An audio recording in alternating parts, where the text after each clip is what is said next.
శశికళ ఎలాంటి వ్యూహాన్ని అనుసరిస్తారో వేచి చూడాల్సి ఉంది. Right, thank you Prasad. Right, Nagesh గారు, 20 సంవత్సరాల అక్రమాస్తుల కేసు ఇవాళ తానే ముఖ్యమంత్రి కాబోతాను, ఏది ఏమైనా పీఠం తనదే అన్న శశికళను పూర్తిగా పీఠానికే కాదు దాదాపుగా రాజకీయాలకు కూడా దూరం చేసిన పరిస్థితే అనుకోవచ్చా? 10 ఏళ్ల దాకా ఆవిడ ఇంకా ఎలక్షన్స్ ఏమి కంటెస్ట్ చేయలేదు. 4 ఏళ్ళు కొన్ని నెలల మీద జైల్లో ఉండాలి. సో ప్రస్తుతానికి ఏంటంటే ఆవిడ బ్యాక్ సీట్ డ్రైవింగ్ చేస్తే కానీ చేయొచ్చు. అది ఆవిడ పొలిటికల్ కెరియర్ ఆల్మోస్ట్ ఓవర్ అనేది అనుకోవాలి. ఇప్పుడు యాక్చువల్గా మనం కేసు డీటెయిల్స్లోకి పోతే అసలు ఎందుకు ఈ శిక్ష వేశారని మనం చూస్తే, ఇది కాకుండా ఇంకా ఎన్ఫోర్స్మెంట్ డైరెక్టరేట్ మీద ఒక 3 కేసులు ఉన్నాయి, ఫెరా కేసులు. అదేంటంటే మెడ్రాస్ హైకోర్టు మొన్నే చెప్పింది ఈ కేసులు ఏంటంటే క్లోజ్ చేయడానికి వీల్లేదు, దాన్ని ఫాస్ట్ ట్రాక్ చేయండి అని. ఇప్పుడు ఈ కేసులో కూడా డిస్ప్రపోర్షనల్ అసెట్స్ కేసు ఏమిటంటే ఒక 800 ఎకరాలు అక్రమంగా సంపాదించారని, కొన్ని కిలోల బంగారం, కొన్ని వందలు కాదక వేలు సిల్క్ శారీస్ ఇవన్నీ ఉన్నాయనేది. సో ఇక్కడ ఇబ్బంది ఎక్కడొచ్చిందంటే ట్రయల్ కోర్టు తమిళనాడు నుంచి అక్కడికి కర్ణాటక షిఫ్ట్ అయిపోయింది, ఎందుకంటే ఇన్ఫ్లుయెన్స్ చేస్తారని. కర్ణాటక హైకోర్టు జడ్జిమెంట్ ఇబ్బంది ఏమొచ్చిందంటే, విమర్శ ఎక్కడొచ్చిందంటే, ఇబ్బంది అని నేను చెప్పడానికి కాదు, విమర్శ ఎక్కడొచ్చిందంటే ఒక లెక్కలు తప్పు వచ్చాయని ఇది ఏమన్నారు కోర్టు, 8% డిస్ప్రపోర్షనల్ అసెట్స్ ఉన్నాయి, ఇది 10% కన్నా తక్కువ ఉన్నాయి కానీ పెద్ద విమర్శ కన్సిడరబుల్ కాదనేది. సో దాంతో ఏమైంది, యాక్చువల్గా లెక్కలు వేస్తే 73% వచ్చింది. ఎందుకంటే ఏదైతే వీళ్ళు ఇన్కమో దాన్ని లోన్ కింద వేశారు. Income is disproportional asset, loan is not disproportional asset. దానివల్ల ఇబ్బంది జరిగింది. ఇప్పుడు ఏమిటంటే న్యాయం జరిగింది ఆ కేసులోని. ఈవిడ మీద చాలా ఇదిగా ఉన్నాయి. మీ ప్రసాద్ చెప్పారు చూడండి, ఇది డివైన్ పనిష్మెంట్ అనేది, అది కొంచెం ఈ సమయంలో హార్ష్గా ఉంటుందేమో కానీ but that is the general న్యాయవాదులు అదే ఇప్పుడు అసలు సమస్య ఇప్పుడు వచ్చింది. ఏది విద్యాసాగర్ రావు ఉంది, ఏం జరుగుతుంది అనేది అది చూడాలి.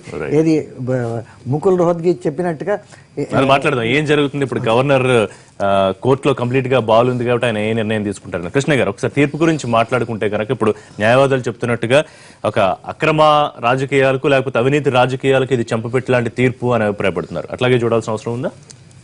డెఫినెట్ గా అలాగే చూడాలి.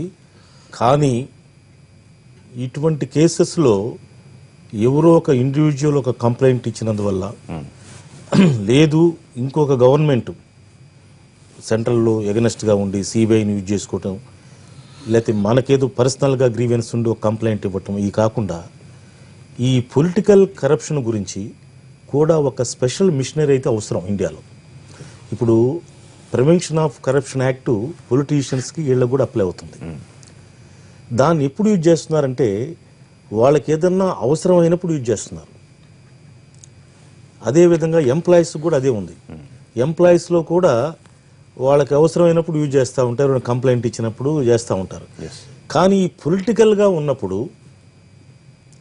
ఈ ప్రివెన్షన్ ఆఫ్ కరప్షన్ యాక్ట్ కానీ, ఈ సిబిఐ, ఏసీబీ, అదేవిధంగా ఇన్కమ్ ట్యాక్స్ వాళ్ళు కానీ, వాళ్ళు ఇండిపెండెంట్గా యాక్ట్ చేసే, ఇండిపెండెంట్గా వాళ్ళ రోల్ ప్లే చేసే, వాళ్ళ ఫంక్షన్ చేసే విధంగా ఒక ప్రత్యేకమైనటువంటి స్పెషల్ స్టాట్యూట్ ఏదైనా వస్తే అప్పుడు కరెక్ట్గా పొలిటికల్ కరప్షను తగ్గిపోద్ది, చేసేవాళ్ళు కూడా ఉండరు. ఇక్కడ ఏంటంటే ప్రతి ఒక్కడు కరప్ట్ చేసేటప్పుడు నేను దొరికిపోతాను, నాకు శిక్ష చేస్తారు అనుకోరు, నేను ఎస్కేప్ అవుతాను, నాకేం జరగదు అనుకుంటారు. అది చూసి కొంతమంది బ్లాక్ మెయిల్ చేస్తారు. ఇప్పుడు శశికళ వ్యవహారానికి విషయానికి వస్తే అండి, తీర్పు తర్వాత ఇక శశికళ ముందున్న ప్రత్యామ్నాయాలు ఏమన్నా మిగిలి ఉన్నాయా శిక్ష అనుభవించడం తప్పితే? అది ప్రత్యామ్నాయం అనేది only remedy to file A review petition. Okay, అది ఇద్దరు జడ్జీల దగ్గర వస్తుంది. అది జనరల్గా 99.99 ఎగిరిపోద్ది. ఎందుకంటే కామెంట్స్ కూడా సీరియస్ గా చేశారు. ఇప్పుడు అంటే అది కూడా కొంచెం కొన్ని రేర్ కేసులు ఉంటాయి, ఇంకా ఎక్కువ శిక్ష పడాలి అని కూడా కామెంట్ చేశారు. కరప్షన్ ఆపాలని ఒక్క నిమిషం అండి, మీరు ఇంటరప్ట్ చేయదలుచుకోలేదు. సుప్రీంకోర్టును ఒకటి మనం మెచ్చుకోవాలండి. ఈ సందర్భంలో కాకుండా జనరల్ గా ఈ సందర్భంలో కామెంట్ చేయడం కాకుండా, supreme court is sowing very low tolerance to corruption. ఒక చిన్న ఉదాహరణ, board of cricket control India, దాంట్లో మొత్తం ప్రక్షాళన చేశారు. ప్రెసిడెంట్ తీశారు, సెక్రటరీ తీశారు, అందరినీ తీశారు. అక్కడ అసలు పూర్తిగా ఒక ముగ్గురు కొత్త పూర్తిగా సభ్యుల్ని సో ఇప్పుడు డ్రైవ్ చేసే సుప్రీంకోర్టు దగ్గరికి వెళ్ళి మేము ఏదైనా రిలీఫ్ దొరుకుతుందని అనుకోవడం తప్పు. సుప్రీంకోర్టు అంటే చాలా నాలెడ్జ్ వారు మనం అంటే మాట్లాడుకోవడం అసలు ఇప్పుడు అవకాశాలు ఏమవుతుందంటే ఉంటాయా ఇప్పుడు ఉండవా? మీకు గుర్తుండొచ్చు, మన బీజేపీ బిఎస్పీ మాయావతి మీద సిబిఐ కేసులో ఫస్ట్ కోర్టు క్వాష్ అయింది. ఆ మీద పెట్టిన CBI FIR charge sheet quash చేశారు. తర్వాత కొద్ది క్రిటిసిజం వచ్చింది. క్రిటిసిజం వచ్చినప్పుడు సుప్రీంకోర్టు సోమోటోగా తీసుకొని మళ్ళీ దాన్ని రివర్స్ చేశారు. రివర్స్ చేసి ఆ కేసు డిస్మిస్ అలౌ చేశారు, క్వాష్ చేయకుండా మాయావతికి అయినా. సో ఇప్పుడు శశికళ మొత్తం మీద ఎంతకాలం రాజకీయాలకు దూరంగా ఉండాల్సిన అవసరం ఉంది? ఇప్పుడు శిక్ష ప్లస్ ఆమె కొన్ని రోజులు డిస్క్వాలిఫై పోటీ చేయడానికి కూడా డిస్క్వాలిఫై అవుతారు. పీపుల్స్ రిప్రజెంటేటివ్ యాక్ట్ కింద మోర్ దాన్ 2 years పనిష్మెంట్ వస్తే కొన్ని సంవత్సరాలు 8 years ఏదో ఉంది, 6 years 10 years అనేది దాన్ని పెంచొచ్చు. అది అంతవరకు even she eligible to contest elections. దాదాపుగా ఒక 10 ఏళ్ళు ఎన్నేళ్ళు కాదని క్వశ్చన్. ఇప్పుడు 2019 లోక్సభ ఎలక్షన్స్ లో కంటెస్ట్ చేయలేదు, దాని తర్వాత 2021 కంటెస్ట్ చేయలేదు. That is important. ఆమె ఏజ్ ఇది చూస్తే ఆమె పొలిటికల్ గా అవుట్. రైట్. సో దాదాపుగా ఇక శశికళ రాజకీయ జీవితానికి తెరపడిపోయింది, రాజకీయ ఆశలకు తెరపడిపోయింది అనుకోవచ్చు. ఇన్ని రోజులు జరిగింది ఏంటంటే జయలలిత ముందుని వెనకాల చాలా నడిపింది. నేను ఇందాక చెప్పినట్టుగా జయలలిత ఆరోగ్యం బాగోలేదు. మన అసెంబ్లీ ఎలక్షన్ జరిగినప్పుడు అస్సలు ఆరోగ్యం బాగోలేదు. చాలా మటుకు టికెట్ లీవ్డే ఇచ్చింది. సో ఇప్పుడు జైల్లో ఉన్నా కూడా లాలూ ప్రసాద్ ఎలాగైతే నడిపినట్టుగా ఇక్కడ ఎవరైనా ముఖ్యమంత్రిని పెట్టుకుని నడిపించే అవకాశం ఉంది, చూడాలి. అందుకే నేను మొదటి నుంచి నేను ఏమంటానంటే అది కొద్ది కాలం పాటు మాత్రమే ఉండి బయటకు వస్తారు అన్న అంచనా ఉంటే, కానీ ఇప్పుడు పరిస్థితి అలా లేదు కదా. దాదాపు ఒక 3 ఏళ్ళు ఆమె జైల్లోనే ఉండాల్సిన పరిస్థితి ఉంది. సో ఎంతవరకు బయట ఆవిడకి అనుకూలంగా ఉంటుందనేది కూడా ఒక కీలకమైన రాబ్రీ దేవిని పెట్టుకున్నాడు ఆయన ముఖ్యమంత్రి గాను. 2 ఏళ్ళు 3 ఏళ్ళు పెట్టుకున్నాడు.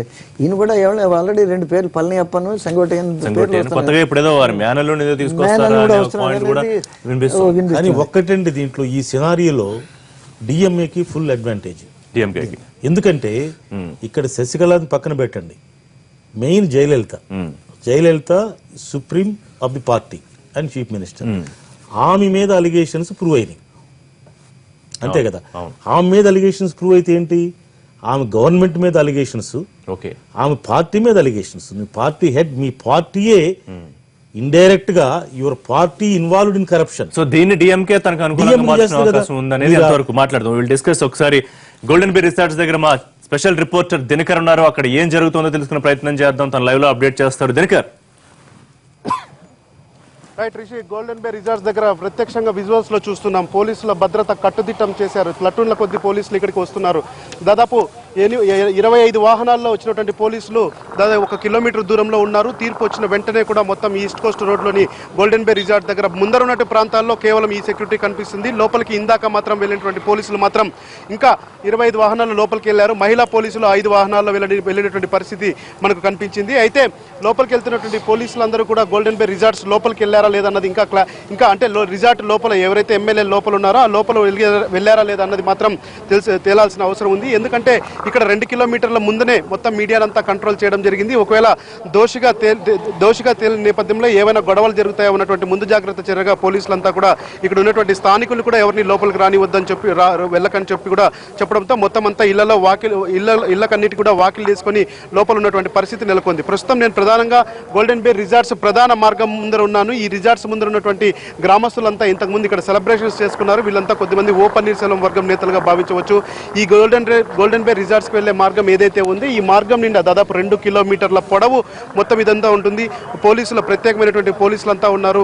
కేంద్ర బలగాలు వచ్చాయి, అలాగే చెన్నై పోలీసులకు సంబంధించినటువంటి బలగాలు వచ్చాయి. అయితే వీళ్ళు మాత్రమే కాదు, లోపలికి ఒక 25 వాహనాల్లో కొద్దిమంది తమిళనాడు పోలీసు ఉన్నతాధికారులతో పాటు ఐజీ లెవెల్ స్థాయి అధికారులతో పాటు కొద్దిమంది మహిళా అధికారులు కూడా లోపలికి వెళ్ళినటువంటి పరిస్థితి ఉంది. మనకు అందుతున్నటువంటి సమాచారం మేరకు కూడా ఇప్పటి వరకు గోల్డెన్ బే రిసార్ట్స్ లోపల అంతా ఉద్విగ్నమైనటువంటి వాతావరణం నెలకొందని చెప్పుకోవచ్చు. ఎమ్మెల్యేలంతా కూడా కొద్దిగా ఈ యొక్క తీర్పు రాగానే డీలా పడినట్టుగా కూడా వస్తున్నటువంటి సమాచారం మనకు అందుతుంది. అయితే శశికళ కూడా ఈ రకమైనటువంటి తీర్పు వస్తుందని ఊహించినా కానీ అయితే తనకు చివరి వరకు ధర్మమే విజయం సాధిస్తుందని చెప్పి ఆవిడ నమ్ముతూ వస్తుంది. అయినా కానీ పరిస్థితి పూర్తి స్థాయిలో వ్యతిరేకంగా మారడంతో మాత్రం వ్యూహాలు పన్నుతున్నటువంటి పరిస్థితి ఉంది. అయితే ఇమ్మీడియట్ గా సరెండర్ కమ్మని చెప్పి శశికళతో పాటు ఇలవరసి అలాగే సుధాకర్ను కూడా ఇమ్మీడియట్ గా సరెండర్ కమ్మని చెప్పి సుప్రీంకోర్టు ఆదేశాలు జారీ చేసిన నేపథ్యంలో సో ఆవిడ ఎప్పుడు వెళ్తారో ఆవిడని ఎప్పుడు పోలీసులు అదుపులోకి తీసుకుంటారో లేకపోతే ఆవిడే వెళ్తుందా అన్నది మాత్రం వేచి చూడాల్సిన పరిస్థితి ఉందని చెప్పుకోవచ్చు.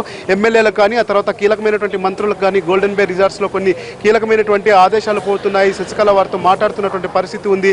ఆవిడ అల్లుడు కూడా ఉన్నారు, దివాకరన్, టీటీకే దివాకరన్ ఎవరైతే ఉన్నాడో మాజీ రాజ్యసభ సభ్యుడు ఆయన ఉన్నాడో, ఆయన కూడా వీళ్ళతో మంతనాలు జరుపుతున్నటువంటి పరిస్థితి ఉంది. జయలలిత మేనల్లుడు దీపక్ కూడా లోపల ఉన్నటువంటి పరిస్థితి ఉంది. సో ఏం జరగబోతుంది? అన్నాడీఎంకే శశికళ వర్గం నుంచి ఎవరైనా కొత్త నేతను ఎన్నుకోవడానికి మొత్తం అంతా ప్రత్యేకమైనటువంటి రాజకీయ సమాలోచనలు జరుగుతున్నాయని మాత్రం భావించవచ్చు. ప్రస్తుతం చూస్తున్నాం విజువల్స్లో ఇంకా పోలీస్ బలగాలు దిగుతూనే ఉన్నాయి. వాహనాల కొద్దీ పోలీసులు ఇక్కడికి తరలిస్తున్నటువంటి సందర్భం ఉంది. ఎందుకంటే నేరుగా డైరెక్ట్గా వెళ్ళి కర్ణాటకలో బెంగళూరులో రిపోర్ట్ చేయమని చెప్పిన నేపథ్యంలో, అంటే లొంగిపోమని చెప్పిన నేపథ్యంలో, సో ఇక్కడ నుంచి శశికళ ఎప్పుడు బయలుదేరుతుందన్నది మాత్రం ఇప్పుడు ఆసక్తిగా మారినటువంటి అంశంగా భావించవచ్చు. మరి రాజకీయ పరంగా ఎలాంటి నిర్ణయాలు తీసుకోబోతుంది శశికళ? ఎందుకంటే ఇప్పటికే సీఎం అభ్యర్థి నేనే, తనకే అవకాశం ఇవ్వాలని చెప్పి గవర్నర్ని పదే కోరిన నేపథ్యం, ఒకవైపు గవర్నర్కి వ్యతిరేకంగా కోర్టుకు వెళ్ళినటువంటి నేపథ్యంలో సో ఇప్పుడు దోషిగా తేలడంతో మరి ఇంకా ఎవరుంటారన్నది మాత్రం వేచి చూడాల్సిన పరిస్థితి ఉందని చెప్పుకోవచ్చు. అయితే కీలకమైనటువంటి సమాచారం అందుతున్న నేపథ్యంలో సెంగొట్టయ్యను అలాగే ఆ తర్వాత ఎడప్పాడి పళనిస్వామి వీళ్ళిద్దరు మాత్రమే శాసనసభ పక్ష నేతగా రేసులో ఉన్నటువంటి పరిస్థితి మనకు కనిపిస్తుంది. వీళ్ళిద్దరిలో ఎవరికి అవకాశం ఇస్తుంది? అత్యధికంగా శశికళ వైపు మొగ్గు చూపినటువంటి ఎమ్మెల్యేలు ఎవరైతే ఉన్నారో వీళ్ళందరూ కూడా ఎవరికి మద్దతు ఇస్తారో, అటు సెంగొట్టయ్యనక లేకపోతే ఆ తర్వాత నెక్స్ట్ ఈ ఎడప్పాడి పళనిస్వామికి ఇస్తారా, లేకపోతే శశికళ సూచించిన నేతకి ఏకగ్రీవంగా ఎన్నుకుంటారా అన్నది మాత్రం ఇప్పుడు శశికళ వర్గంలో జరగబోతున్నటువంటి అంశంగా మనం భావించవచ్చు. ఒకవైపు సెక్యూరిటీ మాత్రం పెరుగుతూనే ఉంది నిమిషానికి.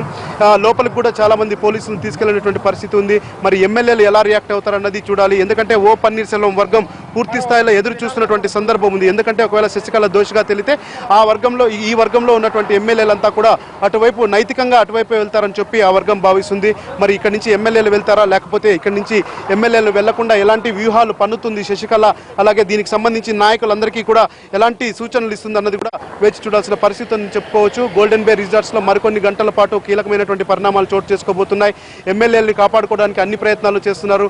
ఒకవేళ వాళ్ళందరూ ఏకగ్రీవంగా ఒక శాసనసభ పక్ష నేతని ఎన్నుకొని ఏమన్నా గవర్నర్ దగ్గరికి వెళ్తారా అన్నది మాత్రం ఇప్పుడు ఆసక్తిగా మారినటువంటి అంశంగా మనం భావించవచ్చు. ఇది ఇక్కడ గోల్డెన్ బే రిసార్ట్స్ దగ్గర జరుగుతున్నటువంటి పరిస్థితి. కొద్దిమంది రిసార్ట్స్ లోపల నుంచి కూడా బయటకు వస్తున్నటువంటి విజువల్స్ చూస్తున్నాం. అయితే వీళ్ళంతా కూడా చాలా మంది నేతలంతా నేతలకు సంబంధించినటువంటి వర్గం కార్యకర్తలుగా భావించవచ్చు. వాళ్ళందరూ కూడా అక్కడక్కడ ఒక్కొక్కరు బయటకు వస్తున్నటువంటి పరిస్థితి ఇక్కడ నెలకొందని చెప్పవచ్చు. ఇది ఇక్కడ జరుగుతున్నటువంటి